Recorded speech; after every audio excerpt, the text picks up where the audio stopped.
Hi, welcome to my channel. I'm Stidium. So I was watching Thor Ragnarok the other day, and because I really like mythology, especially Norse and Greek mythology, I started to really think about some of the inaccuracies with Ragnarok and Norse mythology as a whole in the film. Now, why am I only covering Thor Ragnarok? Well, first off, that was the film I was watching. Two, because I feel that there are more inaccuracies in this film due to the fact that there's more stuff included from Norse mythology. And three, because at the end of the day, this is my channel. Also, I'm not here to criticize any nitpicky things because that's just entirely pointless. I'm really here to talk about the bigger things that are much more important that someone could actually think are part of Norse mythology. Again, not criticism, just pointing out some inaccuracies with the actual mythology. Okay, that's long enough of an intro. Let's actually get into the video. Oh yeah, and spoilers.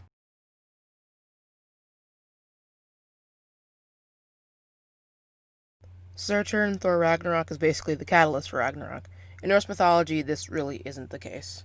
Wow, in the script I wrote, this really isn't the case. Great script writing. I'll probably go into more detail about what actually causes Ragnarok in a later video, but I'd like to discuss the other beings that are involved in Ragnarok here. First, apart from Surtur, there's Jormungandr, a large sea serpent who is large enough to encircle the planet.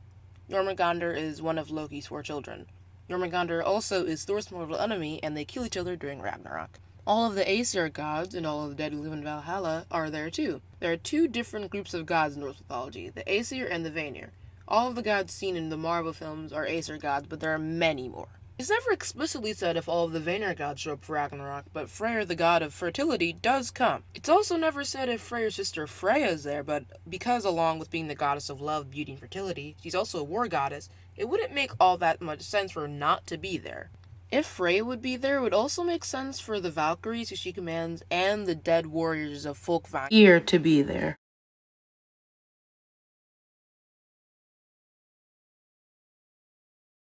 Now, at first, this title may actually seem pretty misleading. The Norse gods, unlike the much more popular Greek gods, can actually die. Now, based on what I know, the Norse gods can only die from physical wounds, stuff like getting stabbed or something along those lines. In the film, Odin can seem to just die without suffering any sort of physical wounds to his body. Also, it is said that Asgardians do have lifespans of about 5,000 years. The Norse gods are immortal in the sense that they will never die of old age. The most well-known Norse god that dies is Baldur.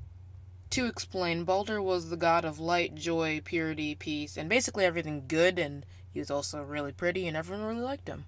Baldur was the son of Odin and his wife Frigg. Frigg is probably best well known for being in Avengers Endgame. So everyone's favorite god started to get some dreams of him dying. So he was like, hey mom, I'm getting these bad dreams, can you help? So then, Frigg made everything promise to never hurt Baldur, except for mistletoe for some reason. Then the rest of the gods came up with this game to throw all kinds of things at Baldur, and he just wouldn't be hurt. So that was pretty fun. Loki then thought it would be fun to kill Baldur, and had Hoder, Baldur's blind brother, shoot him on accident with a mistletoe-tipped arrow. Later, Hoder was killed by one of Odin's other sons, for technically being the one to kill Baldur. There is your Norse mythology biology class for today, kids.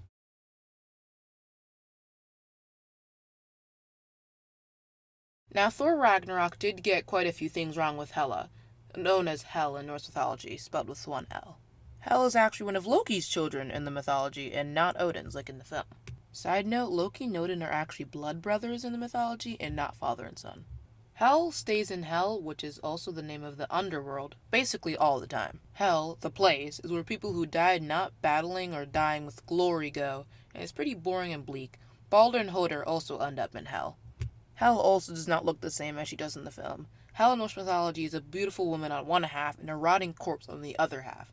It makes sense why Hel in the film didn't look like that. Now, there isn't really a royal family for the Norse gods. While Odin is the top Aesir, he's not really the king of the gods like Zeus, for example.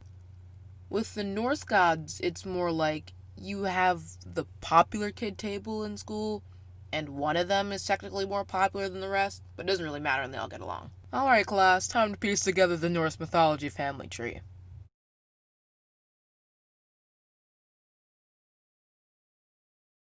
Thor Ragnarok also misrepresents Odin. In the film, they represent him as a conqueror who decided to settle down after a while. In the mythology, Odin is basically a huge nerd who wants to know everything in preparation for Ragnarok. Most of the realms just kind of appeared out of the void called the Gunning Gap, and everyone kind of left each other alone, except for the occasional battle with the Jotuns, giants in Norse mythology. The worst thing that Odin does in the mythology is that he and his brothers kill the original giant Ymir and use his body to create the world, something that I think we all should be thankful for. Yggdrasil, the world tree, holds the 9 realms. The 9 realms being Asgard, where the Aesir gods live, Vanaheim, where the Vanir gods live, Alfheim, where the Light Elves live, Midgard, Earth, Jotunheim, home of the Jotun, Muspelheim, the realm of fire, Svartalheim, home of the Dark Elves, Niflheim, the second world created after Muspelheim, and also the abode of Hell, and Nidavellir, home of the dwarves. So yeah, basically Odin conquering the other realms wasn't exactly a thing in the mythology from what I know.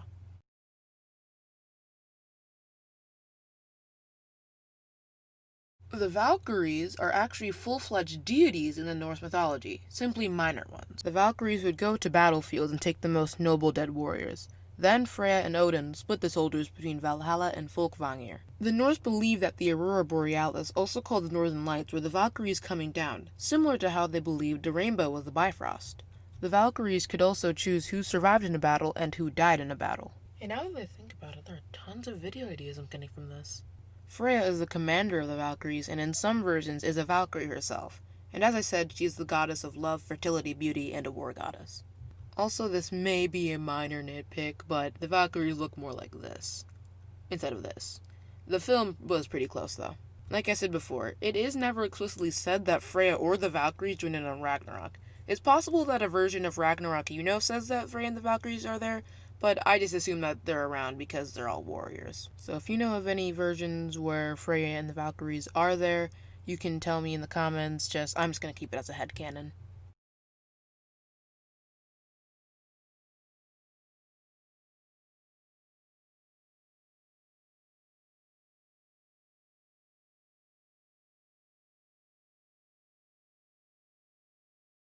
Whoa, based on the script, this looks like this is going to be the longest part of the video. Also, I'll probably make a video just about Ragnarok, and Freya, and the Valkyries, and all of the other Norse deities. Because this is more of a comparison than me actually explaining what happened in Ragnarok. First off, mythological Ragnarok, it's not only Asgard that's affected, all of the 9 realms are. Okay, so like I said in the beginning, in the film, Surtur is basically the catalyst of Ragnarok. In mythological Ragnarok, the catalyst is a very long winter called Fimbulvinter. Again, I'll probably make a video about Ragnarok later, so I won't get into much detail here. In Thor Ragnarok, Surtur is basically the only thing that destroys Asgard. This is similar in the mythology, but the sun and moon are eaten by a wolf. In some versions, it's Fenrir. Also, Ragnarok in the film seems to only really be about destroying Asgard itself and not everything in it. From what I see, it seems like Surtur's mission is just to destroy Asgard, and anyone who happens to be in his way will be killed. In the mythology, it's really just about destroying everything. In the mythology, I say in the mythology a lot. Ragnarok is just a prophecy and not an event that happened or is happening, which leaves it much more ambiguous as to when and where it will start. I am aware that the final battle happens in Vigdíðr, but I don't know if they mean like by the world, it's just a area thing, so their world or the world.